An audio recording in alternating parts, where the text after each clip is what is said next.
자, 오늘 오후에 우리에게 주시는 하나님의 말씀은 갈라디아서 3장 3절 한 구절입니다. 너희가 이같이 어리석으냐?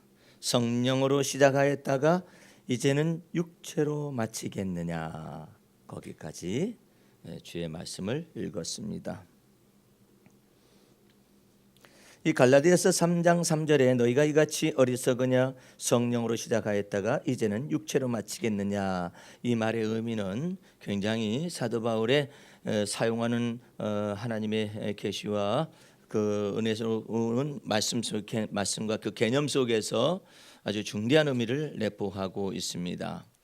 성령으로 시작하였다가 이제는 육체로 마친다라는 그 의미가 무슨 뜻이냐? 이것은 1절과 2절에 있는 내용입니다. 특별히 2절 말씀, 내가 너희에게 다만 이것을 알려 하노니 너희가 성령을 받은 것은 율법의 행위로냐 듣고 믿음으로냐. 그 다음에 너희가 이같이 어리석으냐 성령으로 시작하였다가 이제는 육체로 마치겠느냐. 예수 믿는다라는 것은 성령 안에서 구원함을 얻는다는 뜻입니다.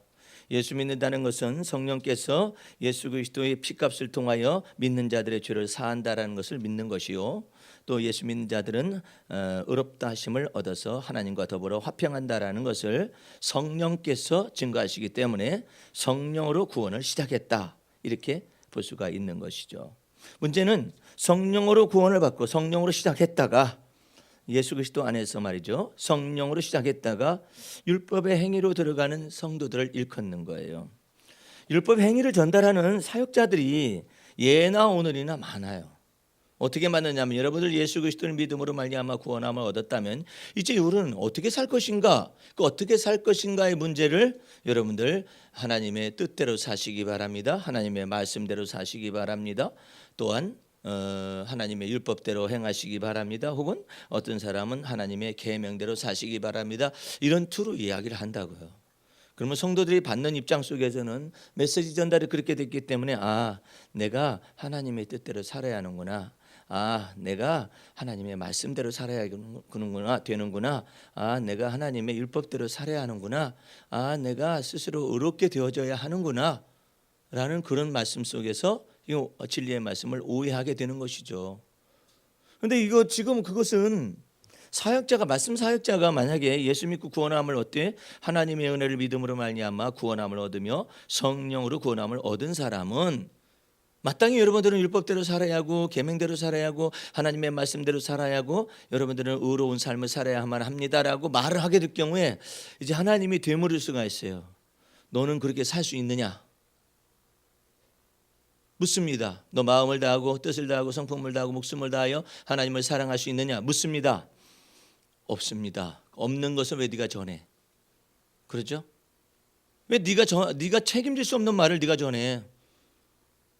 그럼 어떻게 전해야만 합니까? 그리스도를 믿는 믿음 안에서 살아가며 성령을 쫓아 행하시기 바랍니다 하면 네가 걸릴 것도 없고 너도 그 안에서 자유를 누릴 것인데, 왜 너도 전하지도 못하고 네가 하지도 못할 지켜 행할 수도 없는 것을 네가 전하느냐, 이 말이에요. 그걸 통틀어서 사도 바울은 율법의 행위다 이렇게 표현을 하는 거예요. 율법의 행위에는 뭐가 나타나요? 자기가 율법을 지켜야 해요. 또 자기가 의로워져야 해요. 그러니까 사람들은 뭘 오해하느냐면은 산상수훈에 보니까 하나님이 거룩하신 것처럼 너희도 거룩하라 했고 하나님이 의로우신 것처럼 너희도 의로우라고 했지 않습니까? 그래서 내가 그렇게 말씀을 전했습니다. 그러니까 복음을 오해한 것이죠. 하나만 하는 거예요. 그러니까 하나님이 거룩한 것처럼 우리가 어떻게 거룩한 삶을 살아요? 하나님이 의로우신 것처럼 어떻게 우리가 의로운 삶을 사느냐 말이에요. 행악의 종자들이었었는데 허물을 덮으시고 그리스도 예수 안에서 우리 죄의 사함을 얻게 하시고 의롭다함을 받았다고 칭하여 주셨은 그 은혜 속에 있을 뿐이지 우리가 어떻게 그 말씀을 또 지켜 행하느냐 말이에요. 그런데 CBS라든지 CTS라든지 이와 같은 말씀의 메시지를 전도 공중파에서 전파되고 있는 그와 같은 설교 메시지를 들어보면 전부 다 똑같이 여러분들 하나님의 은혜를 믿음으로 예수 그리스도 안에서 믿음으로 말미암아 구원함을 얻었다면 말씀대로 사시기 바랍니다. 당신이 할 수도 없는 걸 왜 그렇게 무책임한 말을 그렇게 전달하느냐 말이에요. 계명대로 사시기 바랍니다. 얼씨구. 율법대로 사시기 바랍니다. 얼씨구. 자기도 하지 못하고 책임지지도 못하고 성경 말씀을 오해를 해서 그러는 거예요. 여러분들 성경을 다 늘어놓는다고 해가지고 저게 돼요? 아니 요리 재료를 다 늘어놓는다 이게 요리가 된 거냔 말이에요. 요리를 해서 먹어야 할 게 아니에요. 재료를 먹나 재료를 가지고 이 요리를 만들어서 먹게 해야 할 게 아니에요. 그러니까 복음이라는 것은 뭐냐면 성경에 있는 구약 성경, 신약 성경에 있는 모든 말씀을 전체가 예수 그리스도를 믿는 믿음 안에서 요리가 된 거예요. 그게 순전한 복음이죠. 복음을 믿으라는 것이죠. 예수 그리스도를 믿으라는 뜻이죠. 복음대로 살라는 말은 무슨 말이냐면 예수 그리스도를 믿음으로 말미암아 구원함을 얻었다면 또한 나의 의인은 또 예수 그리스도를 믿는 믿음 안에서 살아가야만이 율법의 행위로 빠져들지 않냐고 자기 의에 붙잡히지가 않아요. 자기 의에 붙잡히게 되면 율법의 의로 행하려고 하면 어떤 현상이 벌어져요? 지켜 행하지 못하는 내 자신이 발견돼요. 그러면 내가 미워요. 자기가 미운 사람은 두 가지 가운데 하나입니다. 첫 번째로는 정체성 자체가 미운 자아상을 가지고 있는 사람이 거기에 걸려드는 것이고, 두 번째로는 자기가 자꾸 의로워지거나 완벽해지려고 하는 사람들은 자기가 미워요. 왜? 어떤 데는 완벽하다고 어떤 데는 완벽하지 못한 자기 자신이 너무 싫은 거야. 예? 싫은 거예요. 아까 그 오전 시간에도 어떤 꼬마 4살짜리가 목사님 머리를 놓고 기도해 줄 게 아니라 목사님 심장을 놓고 제가 기도해 드릴게요. 4살짜리가 그렇게 얘기했다고 했잖아요. 이 심장이요 깜깜한 어둠이었었는데요, 예수님이 오셔서요 심장을 밝고 아름답게 만들어 주시려고 그러시거든요. 똑소리 나게 그냥 하나님의 지혜를 가르쳤다고 했잖아요. 근데 그 목사님이 자녀들을 대할 때 목사님의 도덕적 기준이 있어요. 일을 행하는 데 있어서 아주 철저한 기준이 있어요. 그 목사, 여자 목사님은요 뭐냐면은 이 목사님은 일을 한번 시작하잖아요. 끝을 봐야 해. 2시가 됐든 3시가 됐든 끝까지 해야 해. 근데 옆에 있는 전도사님은요 그랬더니 저는요 하다가 지치면 그만두고 나중에 해요. 네. 스타일이 서로 다른 거죠. 근데 문제는 그 여자 목사님이 한번 일을 잡으면 끝까지 해내야만이 속이 다 시원하다는 그분이 자식을 낳았는데 자식이 그렇지를 못하는 거예요. 딸아이가 그렇지를 완벽하지를 못한 거예요. 그러니까 완벽하지 못할 때마다 어떻게 해요? 꾸짖겠죠. 꾸짖으니까 엄마하고 나하고는 달라 이래버리는 거예요. 내가 엄마가 아니잖아 이러는 거예요. 이게 자기가 생각할 때는 어디서 이런 돌연변이가 나타났는가 싶은데 목사님한테 내가 그랬어요. 목사님 그 딸 말이 옳습니다. 목사님은 여기 머리에 일을 수행하는 데 완벽주의가 여기 들어있는데 그래서 물론 하죠. 그런데 목사님 피곤하지는 않으세요? 그랬더니 피곤하대요. 피곤해도 해놓으면 깔끔하잖아요. 그건 목사님만 혼자 하면 돼. 목사님만 혼자 하면 된다니까 딸한테 강요하지 마세요. 그게 강요인가요? 지 유익을 위해서인데요? 아니에요. 목사님의 생각대로 끌어가기 위해서 그런 거예요. 그 유익은 나중이에요. 예. 그러면 그 아이는 앞으로 어떻게 됩니까? 그거 제대로 못한다고 해가지고 인생이 실패하거나 그러지는 않아요. 그 아이는 다르다라고 말하는 걸 기억하셔야만 합니다. 나는 엄마가 아니잖아. 예? 그래도 이렇게라도 해주면은 엄마가 하는 것이 잘못됐느냐 이거예요. 잘못되지는 않았어. 그런데 왜 너는 그걸 안 받아들이냐? 엄마하고 나는 달라서 그렇다니까. 그 다르다라는 걸 이해를 못하는 거죠. 다른 걸 어떻게 해? 예? S대학 의대에다가 부인은 그 S대학 동일한 대학에 법대를 나와서 그 변호사를 하는 집안에서 그다음에 또 의사의 집안에서 한 아이가 태어났어요. 이거 아주 좋은 유전자를 가진 아이가 나오겠거나 싶었거든요. 아주 바보가 나왔어요. 근데 이 두 사람이 다 예수를 믿는 사람들이에요. 근데 어디 이런 아이가 태어났을까 싶은 거예요. 이 돌연변이다 완전히. 어떻게 이렇게 바보가 나왔을까? 근데 그 바보가 나옴으로 인하여서 이 사람들의 인생 속에서 변화가 오기 시작을 해요. 주님께서 뭘 요구하시는가? 너희가 스스로가 인텔이라고 생각하고 너희가 스스로가 지성이라고 생각하고 너희가 스스로가 완벽주의자라고 생각하는데 내가 하는 일은 다르다라는 것을 하나님이 보여줘도 모르니까 이 아이를 통해서 보여주시는 거예요. 그 두 사람들은 어쩔 수 없이 낮아지게 돼. 그 아이 때문에 낮아지는 거예요. 마음을 같이 하기 시작합니다. 뜻을 아이하고 같이 하기 시작해야만 했었어요. 아이 때문에 죽어지기 시작을 했었어요. 자아가 깨트려지기 시작했어요. 그래서 풍요로운 삶으로 오게 됐어요. 지성에서 영원으로 란 책을 쓴 교수님 계시잖아요. 그 교수님도 자기 손자가 여러 가지 어려운 경로를 통해서 이제 예수 믿게 되고 자기 딸이 파혼을 했었잖아요. 예? 지금 현재 그 국회의원으로서 아주 유명한 그 국회의원과 더불어 결혼이 됐었는데 파혼이 됐었잖아요. 그래가지고 아이를 혼자 키우는 과정 속에서 아이가 지체적으로 정신지체적으로 약간 어려운 것이 있잖아요. 그것을 통해서 이 지성에서 영혼을 이 책을 쓴 이 교수님이 바싹 깨트려진 거예요. 예? 주님은 참 기묘하신 분이에요. 우리가 알다가도 못해요. 예. 그러므로 우리 주님께서 왜 그렇게 행동하시느냐면은 인생으로 하여금 하나님 앞에 의롭다 스스로 말할 수 없도록 만드시기 위한 거예요. 오직 그리스도만 자랑하게 하시기 위한 것이거든요. 그래서 여러분의 약한 데서 온전케 만드시는 거예요. 만약에 그 딸이 그 목사님은 그 딸이 자기하고 다른데 이 아이는 앞으로 어떻게 진행될 것인가라는 걸 걱정한다면 주님 저하고는 다른 이 딸이지만은 주님께서 이 아이의 약점을 다 담당하실 것이고 주님이 이 아이의 길을 인도하여 나가신다라고 저는 마음에 믿습니다 하고 평안해야 해요. 근데 왜 너 나갔지 않아? 나 다 너를 위한 거야. 말하지만 그런 것은 아니거든요. 자기를 위한 것일 수도 있거든요. 자기 뜻대로 안 는다고 해가지고 화가 나고 판단하고 정죄하고 이럴 수도 있거든요. 그런데 이모 같은 것을 전부 다 바꿔내시잖아요. 그러므로 예수님은 이 마음이 온유하고 겸손하다라는 것을 인하여 여러분들 참 놀라야 해요. 생각해 보세요. 예수님은 하나님과 동일하신 분이신데 그분은 완벽하신 분일 거 아니에요. 전능자시잖아요.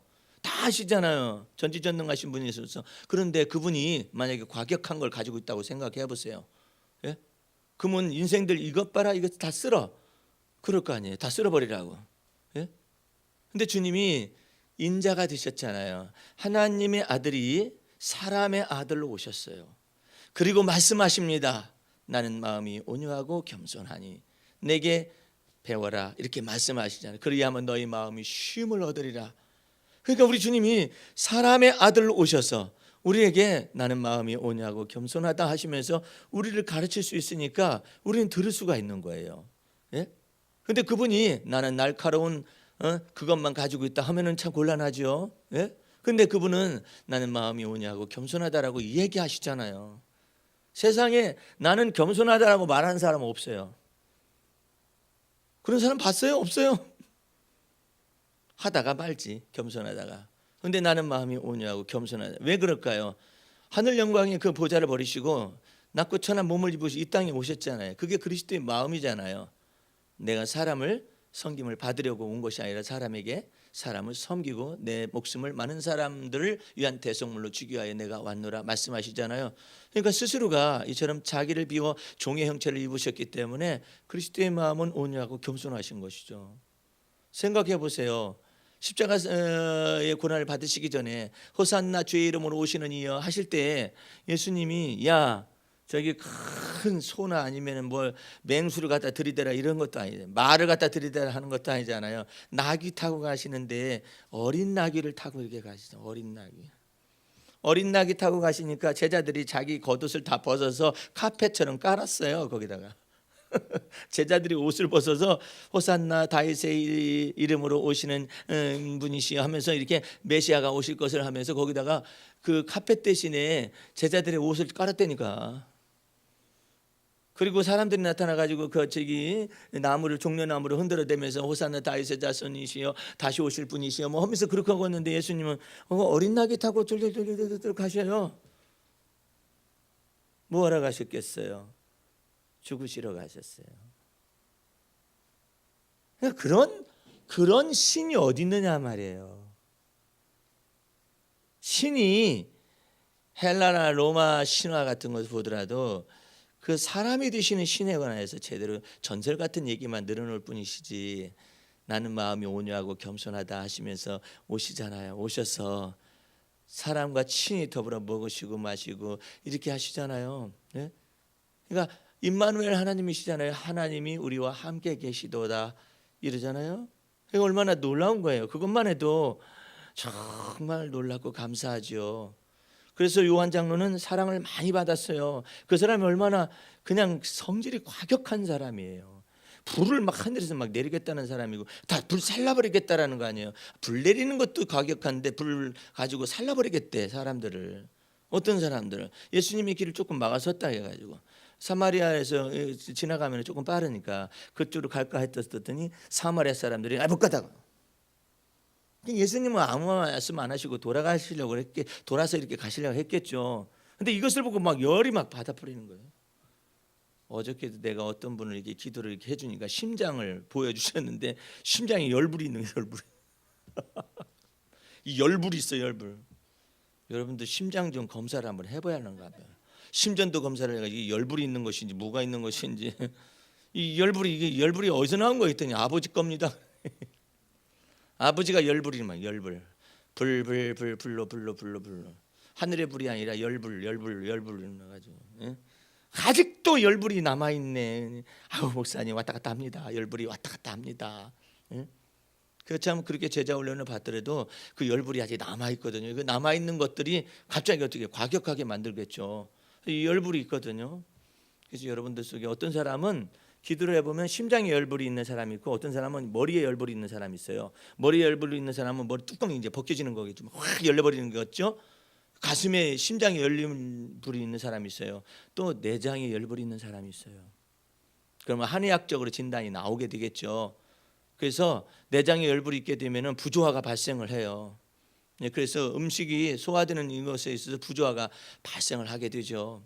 그러니까 우리 주님께서는 여러분과 내 속에 들어오셔서 성령을 여러분의 온몸 전체에 부어주시기를 원하셔서 여러분들 이 말은 너무 멋진 말이 아닌가 몰라요. 내가 말세에 성령을 모든 육체에게 부어주리니 육체에 대해 붓겠대. 육체에게 육체에게 부어주리니 정했어요. 주님이 내가 남종과 여종들에게 부어주리라 이렇게. 이건 정말 놀라운 일이에요. 왜 그게 놀라운 일이냐면은 신학적 배경을 아는 사람은 더 놀라는 거예요. 왜냐하면 주의 성령의 기름을 붓는 것은 왕이나 제사장이나 선지자에게만 붓는 것인데 왕, 선지자, 제사장이 이것이 없어지는 거예요. 주의 남종과 여종에게 부어주겠다 이 말이야. 그 남종과 여종은 주의 남종과 여종은 어떻게 발생하죠? 주 예수 믿어서 구원함을 얻고 주 예수 믿어서 죄사함을 받고 주 예수 믿어서 의롭다 칭하심을 받은 하나님의 자녀가 된 권세를 받은 사람들은 전부 그리스도의 종이에요. 그 남종과 여종에게 붓겠다라는데 얼마나 놀라운. 붓되 어디다 붓냐면 육체에다 부어주겠다고. 그러니 얼마나 감사해요. 우리 이 집사님도 육체의 성령을 부으실 수가 있음을 마음속에 믿어야 해요. 내가 사는 날 동안에 주님, 내가 이렇게 아파가지고 여러 가지 삶의 모습 이래저래 해가지고 내가 비록 암 수술을 받아가지고 잘나는 부분도 있고 그렇지만 연약함이 있잖아요. 연약함이 있기 때문에 어떻게 해요? 네가 연약할 때 내가 그 속에서 강하니라. 그리스도께서 말씀하시니까 어떻게 해요? 다른 사람보다도 다른 사람은 먹어 그래도 막 그냥 속에서 자율신경을 쫓아서 막 전부 다 알아서 소화시키지만 저기는 연약함이 있기 때문에 위가 거의 다 잘라나갔잖아요. 수술이 됐잖아요. 연약함이 있기 때문에 주님께 기도하지 아니할 수가 없어요. 내 속에 있는 모든 것들아 여호와를 송축하라. 이것이 되기 위해서 내 위가 없잖아요. 그러니까 내 소화기관들 속에 성령을 부어달라고 기도를 해야 해요. 그래서 한 끼 한 끼 살잖아요. 그건 하나님의 은혜로 사는 겁니다. 다른 사람은 먹어 제끼면 안 해서 알아서 해. 그럼 먹어 제끼면 알아서 하는 것은 그냥 일반 은총이에요. 그런데 내가 먹어 제껴서 되는 것이 아니라 주님의 도움이 없으시면 이게 안 된다라고 믿고 있는 사람은 매일 매 순간 성령 충만함이에요. 성령 충만함이 기름 부으심이 있어야 내 자율신경이 제대로 돌아가는 거예요. 교감신경은 부교감신경 전체가 다 내 속에서 조화를 이뤄내거든요. 그래서 다윗은 그 찬양을 한 거예요. 내 영혼아 내 속에 있는 모든 것들아 다 여호와를 송축하라. 그렇게 해야 할 이유가 있어요. 암세포가 수천 개씩 생겨난다는 거야. 하루에도. 그럼 어떻게 없어지느냐? 이제 면역을 다루거나 아니면 죽이는 암세포를 막 죽이는 막 그와 같은 면역 체계가 있는 것들이 막 나타나가지고 전쟁을 해가지고 그것들을 다 없애고 그러는데 그 사람 가운데서 이 암 진단을 받은 사람 가운데 첫 번째로 말하는 그 사람이 나와서 얘기를 하더라고 TV에. 야, 그 사람 대단한 임채무라는 사람 들어봤어요? 임채소가 아니라 임채무예요. 이름이 임채무라는 사람인데 세상에 그 사람 놀라운 사람이 돼. 자기 아내가 그처럼 암이 들어가지고 있었었는데 자기 아내를 위해서 모든 것을 하는데 첫 번째로 그 사람이 암에 관한 암 환자를 비롯해서 건강하고자 원하면 아니면 암세포를 죽이고자 원하면 첫 번째 물을 마실 때 따뜻한 물을 마시라는 거예요. 참 놀라운 얘기 하더라고요 그 사람. 예? 이 따뜻한 차 같은 거 있죠? 이 따뜻한 것을 마시라는 거예요. 따뜻한 것을 마실 때 암세포가 나 죽었다 하면서 흐물흐물해진다는 거예요. 근데 이제 차가운 것을 막 들어가기 시작하잖아요. 그러면 암세포가 생기가 돋는다나 어쩐다나. 그 사람이 표현을 그렇게 하더라고요. 그래가지고 자기 아내가 췌장암도 아니고 췌장 가까운 데 있는 그건 도무지 현대의학으로 해석할 수가 없는 병에 걸린 거예요. 암에 걸린 거예요. 그 암에 걸리는 것 가운데서도 이 사람이 물 마시는 거, 그 반드시 따뜻한 물, 차 같은 거 있죠? 그거 마시는 거. 야, 여러분들 내가 여러분한테 가르쳐 준 것은 굉장히 놀라운 방법이었었나 봐요. 부지런히 전기가 아끼지 마시고 보온에다가 밥통에다가 차를 만들어 놓으세요. 아이 목사님 그렇게 안 해도 돼. 그러면은요 전기세가 많이 나갔어요. 문제는 자기가 타 먹을 수 있다라는 거야. 뭘 타 먹어? 이게 절차가 얼마나 복잡한데. 절차가 복잡하기 때문에 에이 그냥 마셔. 이렇게 다른 물 마시잖아요. 그러나 보온밥솥에다 보온에다가 언제나 이렇게 물을 따뜻한 물이 저장이 되어 있으면 가서 푸기만 하면 되잖아. 근데 그걸 그렇게들 안 하시는 거예요. 내 어머님은 감기로 인하여서 고통을 받으실 충분한 연세신데 감기가 들어와서 우리 어머님을 때려 눕힌 적은 없어요. 몇 년 동안 저가 이제 지금 주사를 안 맞습니다. 올해도 주사 안 맞았어요. 독감 예방 주사 안 맞았어요. 무엇이 그걸 가능하게 하나? 그 물을 그렇게 자작나무에다가 이와 같은 물 여러 가지 약재들을 해가지고 늘 차를 이렇게 마시는 거예요. 따뜻한.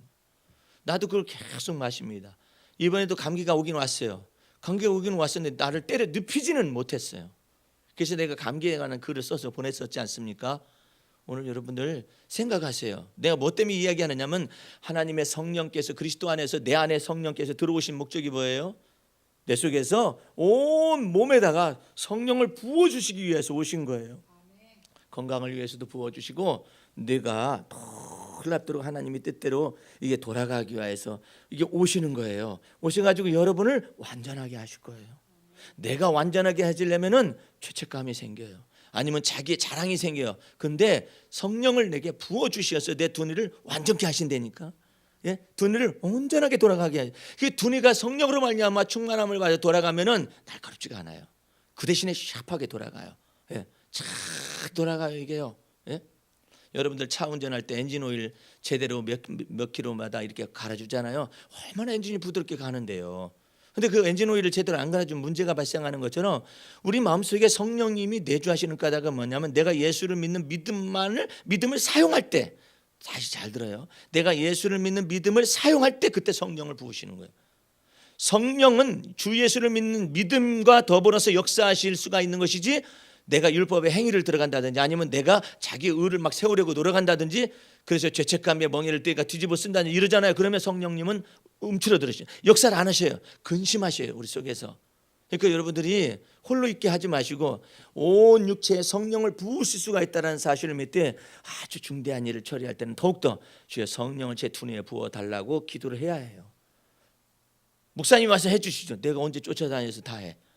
성령님을 각자의 내주하시잖아요. 내주하시는 성령님께서 제 두뇌와 이 모든 것을 하루를 다 주장하게 달라면서 성령의 기름을 부어달라고 그러세요. 이 두뇌에 성령의 기름 부으시면 오면은요 목소리도 달라져요. 참 이상하죠. 내가 메시지 전할 때 알아요. 성령을 지금 내게 부어주신다 그러면은 나는 지금 목 상태는 좋지 않거든요. 그런데 목소리를 바꾸셔줘요. 어떻게 바꾸냐면 부드럽게 하셔요. 예, 굉장히 부드럽게 하셔요. 예, 그러니까 이 침샘까지도 성령을 부어줄 수가 있어요. 성령을 부으시면 침샘까지도 바꿔줄 수가 있어요. 분명히 메마른 입술인데 지금 입안 형태인데 내 속에서 이걸 부으시는 것을 알 수가 있어요. 여러분의 면역체계 침샘이라도 무슨 교감신경 부교감신경 전체에 걸쳐서 성령의 기름 부으심을 여러분들이 요청할 수가 있어요. 부지런히 사용하세요. 기억력이 나쁘실 때나 건망증이 너무 심한 사람도 성령님께 그 기억력에 관하여서 세밀하게 한번 맡겨보세요. 놀랍도록 일이 벌어집니다.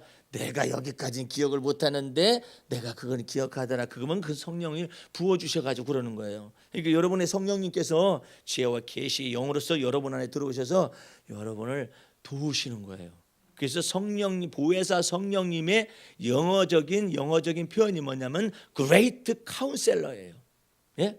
여러분을 가르치시고 여러분을 상담해 주시고 여러분을 도와주시고 아주 위대한 카운셀러란 말이야. 예? 그리고 여러분들을 갖다가 돌봐주시고 가르쳐주시고 붙들어주시고 이러시는 분이신데 성령님을 제 마음속에 부어달라는 이 의미가 그냥 성령을 부어주세요 이것만 아는 거예요. 그런데 어느 날 성령님께서 내 속에 그러셨어요. 성령을 네 두뇌에 부어달라고 왜 기도를 하지 않느냐. 그거 참 다른 의미였었어요. 성령을 내 두뇌에 붓지 아니하면은 내 두뇌에 연약함도 있잖아요. 부족함도 있잖아요. 약점도 있잖아요. 그 약점에 걸려서 하루가 망가져요. 여러분들 속에 약점이 있어요. 스스로가 알고 있을 거예요. 어떤 사람은 정서적 장애가 있어요.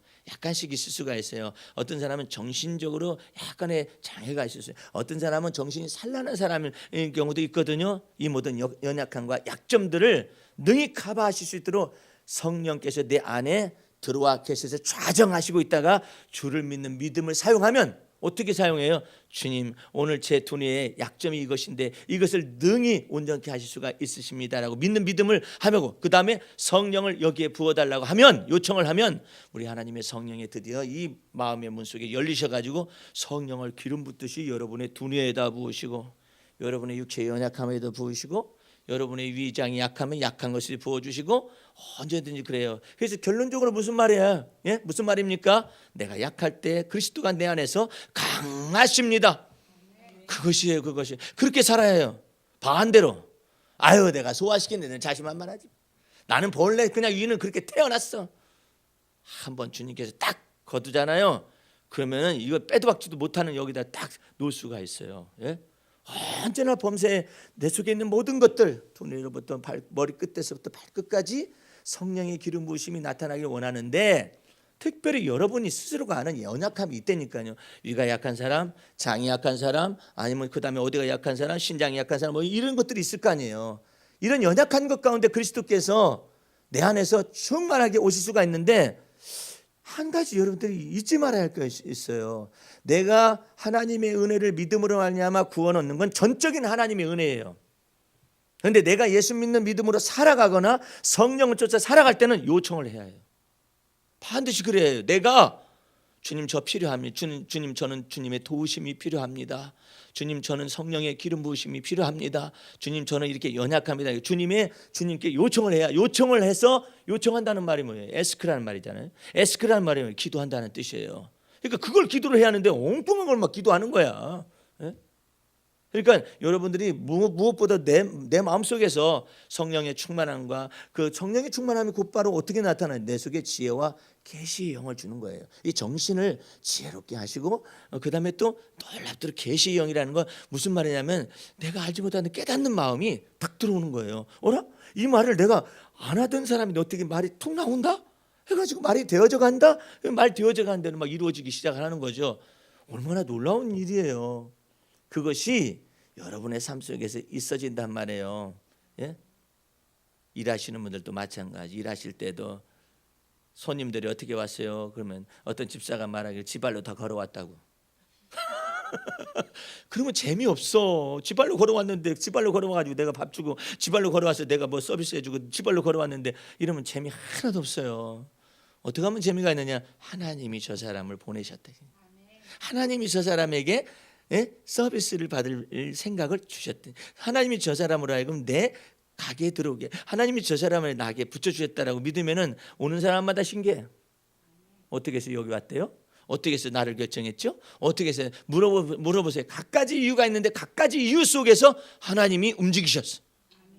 그래서 일을 행하고 지어서 성취하시는 주님과 더불어 하루하루를 살면은 그 하루는 내 것이 아니요 영원한 생명을 살아가는 것입니다.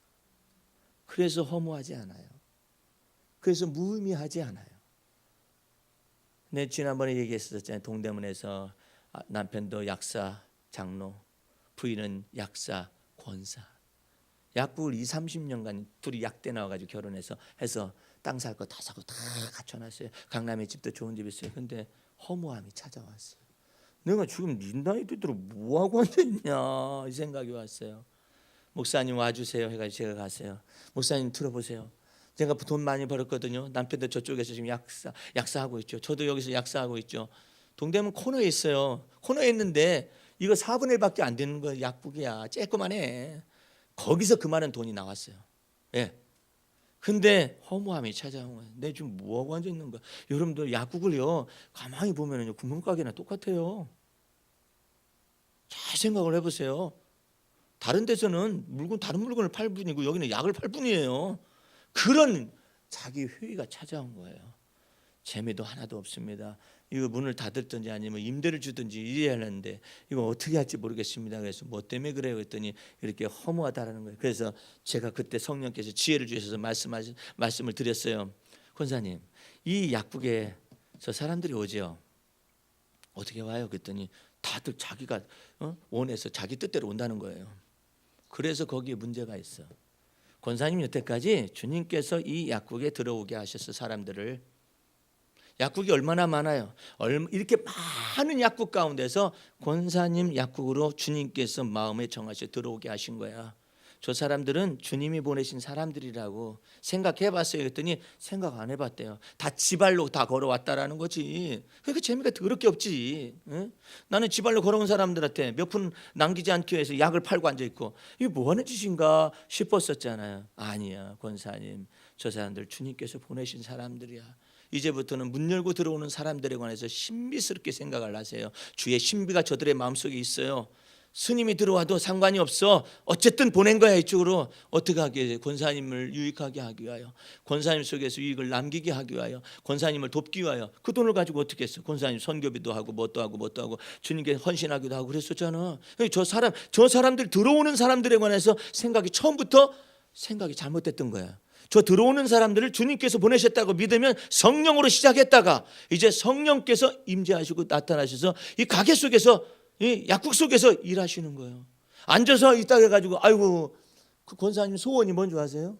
다른 권사들처럼 담임 목사님 뒤를 졸졸졸 그 신방 가방 메고 따라다니는 게 소원이라는 거예요. 무슨 소원이 그런 소원이 다 있어. 권사님은 앉아서도 세계 선교할 수 있어요. 예. 앉아서도 세계 선교를 왜 못해요? 예? 사람이 못 가는 대신에 그 헌금이 가면 될 거 아니에요. 예? 앉아서도 얼마든지 다 선교를 할 수가 있는 것인데 그냥 신방 가방을 가지고 다니는 사람, 그분들은 직업이 없어서 그러지. 그 사람은 그것대로 은혜를 받은 것이고 권사님은 여기 앉아서 세계를 보는 거야. 그랬더니 세계를 봐요? 여기 동대문에 앉아서 세계를 봐요? 그럼 세계를 보지. 열심히 선교적인 마인드를 눈을 떠야 해요. 권사님은 지금 교회에서 신방 다니는 것만 주의 일인 줄 알아. 주의 일은 뭐냐면 하나님께서 권사님의 가게에 약국에 사람들을 보내시는 것서부터 주의 일이 시작된 거야.